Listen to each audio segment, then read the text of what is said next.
Tonight, before you go to sleep, I want you to try something that takes less than 5 minutes. Take a piece of paper, write today's date, and then write in the past tense, as if it already happened the exact moment you found out the money arrived. Not, I will receive money, not, I am attracting abundance. The exact moment. What did the notification look like? What did you feel in your chest? What did you do right after? That's it. That's the whole technique. It's called scripting, and it's one of the oldest, most specific tools inside Neville Goddard's teachings, and it's quietly become one of the most repeated success stories in the entire manifestation space. People come back to it again and again, and today I want to walk you through exactly how to do it, why it works the way it does, and the mistakes that quietly cancel it out for most people who try it once and give up. Section 1. What scripting actually is. Let's start with what this is not. Scripting is not a gratitude journal. It's not affirmations. It's not writing, I am worthy of wealth 10 times and hoping something shifts. Those are present tense hopes. Scripting is different in one very specific way. It's written entirely in the past tense, as a memory of something that has already happened. Neville Goddard spent decades teaching a single idea from 100 different angles, that your imagination, when it feels real to you, is the one force actually shaping what shows up in your life. Not positive thinking, not wishing. A very specific inner act. Assuming the feeling of the wish fulfilled, as if it were already true. Scripting is that idea turned into a physical habit. Instead of just imagining the end result in your head for a few seconds and letting it slip away, you slow down and write it, which forces you to live inside the scene long enough for it to actually feel real, instead of just being a thought that passes through. Here's the shift in one sentence. You are not writing about what you want. You are writing about what you remember. And your mind does not process those two the same way. Think about how differently it feels to write, I want a raise, versus writing, I remember opening the email and seeing the new number, and my hands actually shook a little.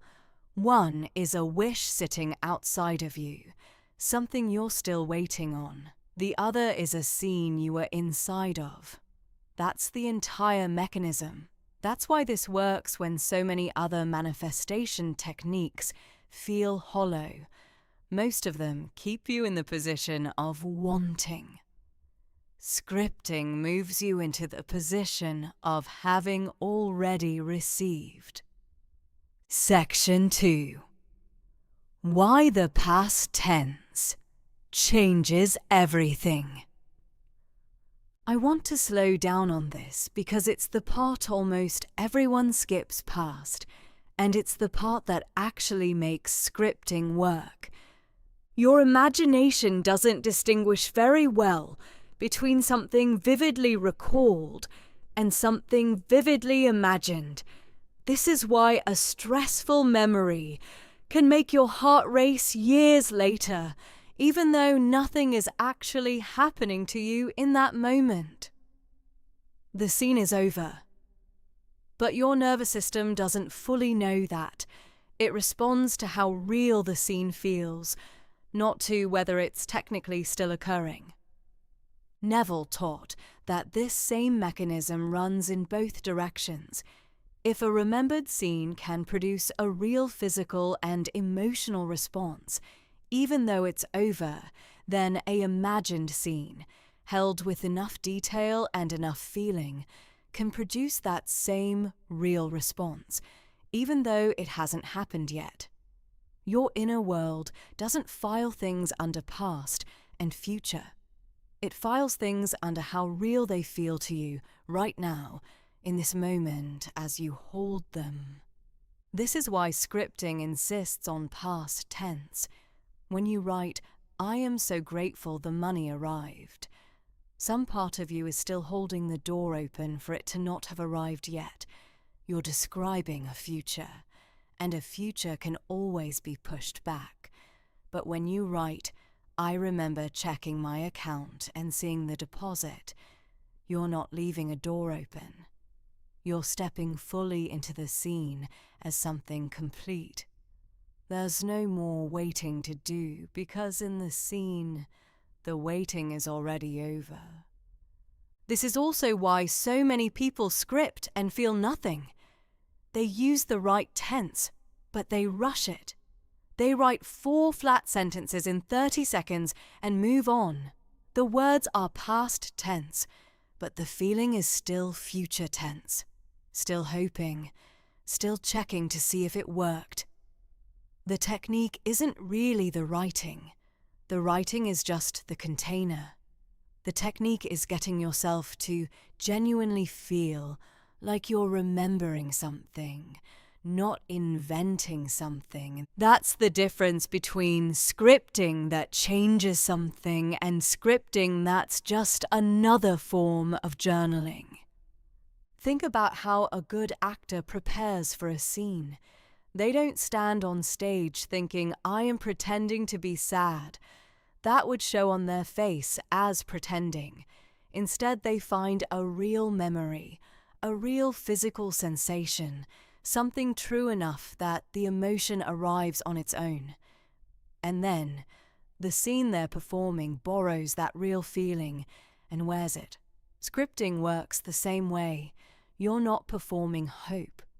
You're borrowing the specific, physical feeling of relief, or surprise, or quiet safety from your own memory of what those feelings are like, and letting the scene wear it. That's why the small, ordinary details matter so much. They're what let a real feeling attach itself to an imagined scene. Neville often returned to a phrase that captures this whole idea: living in the end. Not living toward the end, working your way there, hoping to arrive eventually, living in it as the place you're already standing. Scripting is simply the most direct, structured way most people find to actually practice that, instead of just turning the phrase over in their heads without ever doing anything with it. Section 3. The method. Step by step. 8:30 to 15:30. Here is exactly how to do this.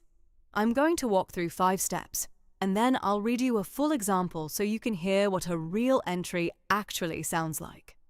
Step 1. Pick one specific outcome, not a category, not money, not abundance. One specific thing. The rent payment made itself. The client paid the invoice. The unexpected check arrived. Vague categories produce vague, forgettable scenes. Specific outcomes produce scenes your imagination can actually enter. Step 2. Write the date at the top, as if this is a real journal entry from your life. This sounds small, but it matters. A dated entry reads like a record of something that occurred. An undated list of wishes reads like a wish list. You're not making a wish list tonight. You're making a journal entry. Step 3. Write in first person, past tense, and stay in the moment of realization, not the whole story. Just the moment you found out. Where were you standing? What did you see? What was the very first thought that went through your mind? What did your body do? Did you laugh? Did you sit down? Did you call someone? This is the part people rush. and it's the part that matters most. Step 4. Include at least one small, ordinary, specific detail that has nothing to do with the money itself. This is a trick worth knowing. A detail like, I remember the coffee had gone cold because I'd been sitting there for a while, doesn't relate to the outcome at all, but it makes the scene feel lived in rather than staged. Real memories have irrelevant details in them. Fantasies usually don't. Adding one is how you trick your own imagination into treating the scene as real. Step 5. End on the feeling, not the fact. Don't end your entry with the amount of money. End it with how safe you felt, how light your shoulders felt, how you slept that night. The fact is not what your imagination is responding to. The feeling is. Now let me read you what an actual entry sounds like, so you have a model to work from. March the 14th. I still can't quite believe I almost didn't check my email before bed. I saw the subject line first and just stared at it for a second before I opened it, and then I read it twice because I didn't trust myself the first time. The payment had gone through, the full amount, no delay, no explanation needed. It was just there.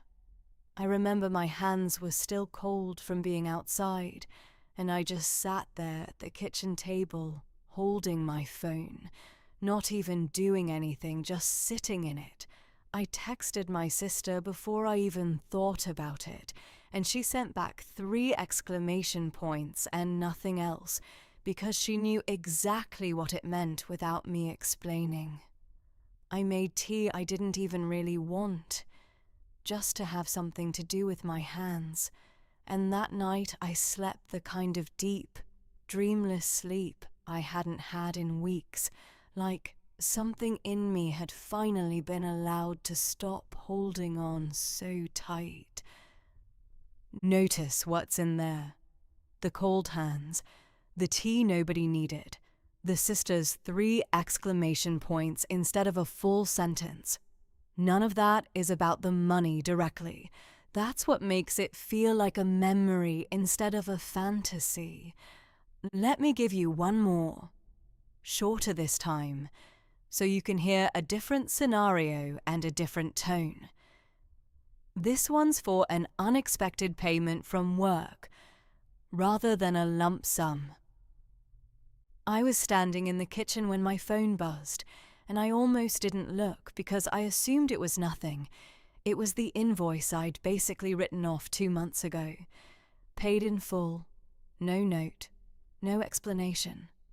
I remember laughing out loud, just once by myself in an empty kitchen, which felt a little ridiculous and also exactly right. I didn't tell anyone for almost an hour. I just let it sit there as mine for a while before I said it out loud to anyone. When I finally did tell my partner, I undersold it on purpose, just to see if I could say it calmly, and I could. That's how I knew something in me had actually shifted. Not that the money came, but that I could hold it without needing to make a big deal out of it. 2 very different scenes. Different amount, different mood, different pacing. But both of them follow the same shape. A specific moment of realization, an ordinary physical detail, and an ending that lands on a feeling rather than a number. That shape is the actual technique. Everything else is just content you're pouring into it. Section 3.5. What to do when you don't believe it. Here's something almost nobody addresses honestly, so let's address it. You're going to write one of these entries, and some part of you is going to think, this is fake. I made this up. Nothing actually happened. That reaction is completely normal, and it doesn't mean you're doing it wrong. Neville's own answer to this was fairly direct. He taught that the goal was never to convince your reasoning mind that the scene was factually true. Your reasoning mind knows exactly what did and didn't happen today, and it's not going to be fooled, and it doesn't need to be. The part you're actually speaking to is different. It's the part of you that responds to feeling and repetition, not to argument. You're not trying to win a debate with yourself. You're trying to give that deeper part something clear and consistent to hold on to. So when the doubtful thought shows up mid-sentence, and it will, the move isn't to argue with it or push it away. It's simply to keep writing the scene. Let the doubt sit in the room, so to speak, and keep going anyway. Over time, the doubt tends to get quieter on its own, not because you defeated it, but because you stopped making it the main event. Most people quit scripting in the first week because they mistake the presence of doubt for proof that the technique isn't working. Doubt showing up isn't failure. It's just what it feels like to build a new habit of mind. It fades with repetition, the same way any unfamiliar practice starts feeling normal after you've done it enough times. Section 4. The mistakes that quietly cancel it out. I want to go through the 3 mistakes I see constantly, because if you've tried this before and felt like nothing happened, it's very likely one of these 3 things. Mistake 1. Writing it once and then checking constantly to see if it worked. This is the big one. If you write your entry and then spend the next 3 days watching your bank account, refreshing it, wondering if today's the day, you've quietly slipped back into the position of wanting, which is the exact state scripting is designed to move you out of. Checking is doubt wearing a hopeful outfit. Write the entry, let the feeling settle, and then go live your day. The scene doesn't need your supervision. It needs your assumption. Mistake 2. Scripting from a place of desperation instead of a place of calm. There's a difference between writing a scene because you're relaxed and curious, and writing it because you're panicking about a bill that's due Friday. Desperation keeps the lack of the thing front and center in your mind, even while you're writing about having it. If you notice you're gripping the pen too hard, so to speak, if the writing feels like an emergency, it's worth pausing, taking a few slow breaths, and coming back to it once you feel steadier. The state you're in while you write matters as much as what you write. Mistake 3. Making the scene too big, too fast. If you've never let yourself believe a modest, specific outcome is possible, jumping straight to scripting a windfall of $100,000 usually just produces a scene your own mind doesn't buy. And a scene you don't believe doesn't feel real, no matter how detailed the writing is. It's far more effective to script something believable and specific. Let it land, and let your sense of what's possible expand gradually from there. Neville himself taught that the feeling has to be convincing to you. Not impressive, not dramatic, convincing. Mistake 4. Stacking too many outcomes into one entry. It's tempting to write one big entry that covers the rent, the car repair, and a vacation all at once. In practice, this tends to dilute the whole thing. Your attention splits 3 ways. The scene loses focus, and none of the three ends up feeling as vivid as one would have on its own. One scene, one night, one clear moment. If you have several things you're working on, give each one its own night, rather than crowding them together. A focused, ordinary scene will almost always outperform a crowded, ambitious one. Section 5. Making this a practice, not a one-time experiment.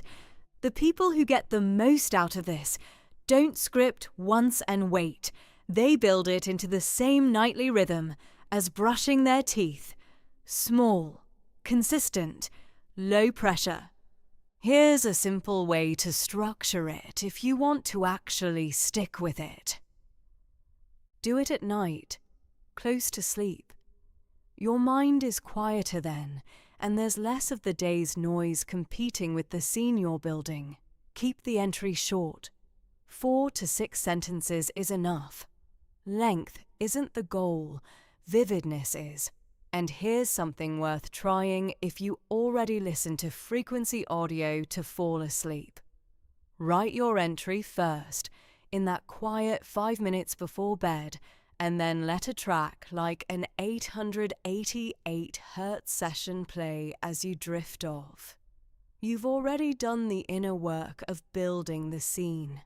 The tone afterward isn't doing the scripting for you. Think of it as simply giving your mind a calm, steady place to keep resting in that feeling as you fall asleep, rather than picking the day back up in your head. If you're new to this channel, that's actually most of what's here. 888 Hz and other frequency sessions built for exactly this kind of nightly wind down. I'll link a good one to pair with tonight's practice in the description. Do this consistently for a week before deciding whether it's working for you. One entry is a nice feeling. 7 nights in a row is a practice. If it helps to have a simple structure, try this for your first week. The same notebook every night, the same time, right before you'd normally pick up your phone. Don't reread previous entries obsessively. Write tonight's scene, close the notebook, and let it go. At the end of the week, read back through everything at once, in one sitting. Most people are surprised by how different that feels from reading a single entry in isolation. A week of scenes together starts to feel less like a list of wishes and more like an actual account of a life quietly turning in a new direction. So tonight, one piece of paper, 5 minutes, past tense, one specific scene, one small, irrelevant detail, end on the feeling. That's the entire technique, and it costs you nothing but 5 minutes you were probably going to spend scrolling anyway. If this was useful, the next video in this series is going to cover the second half of what Neville taught alongside scripting, a technique called revision, for the moments during your day that didn't go the way you wanted. Subscribe if you want that when it goes up. And if you're looking for something to play while you write tonight, or right after. The frequency sessions on this channel are built for exactly this kind of quiet, focused wind down. I'll drop a link below. Thank you for spending this time here tonight. I'll see you in the next one.